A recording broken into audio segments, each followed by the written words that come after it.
আসসালামু আলাইকুম। আমি এই মুহূর্তে আছি সুন্দরগঞ্জ উপজেলা সোনারা ইউনিয়নে একটি খামারে আসছি আর কি, খামার দেখতে। তো আসলে খামারের কীভাবে কাজ, মুরগিগুলো পালন করে, ডিম পাড়ে, এগুলো দেখার জন্য দেখতেছি আর কি। যাই হোক, আপনাদেরও দেখার জন্য সুযোগ করে দেওয়া হলো, দেখবেন আপনারাও। এগুলো কীরকম খরচ পড়ে? এগুলো বাসটা নিজেরাই কেনা লাগে এগুলো নাকি? বাসাগুলো কিনতে হয়? কিনতে হয় না? ও আচ্ছা, তাই না?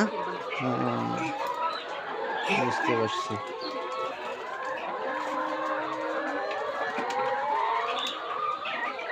কেনা লাগে না? ডিম একবার কিনলে আর কেনা লাগে না? বুঝতে পারছি।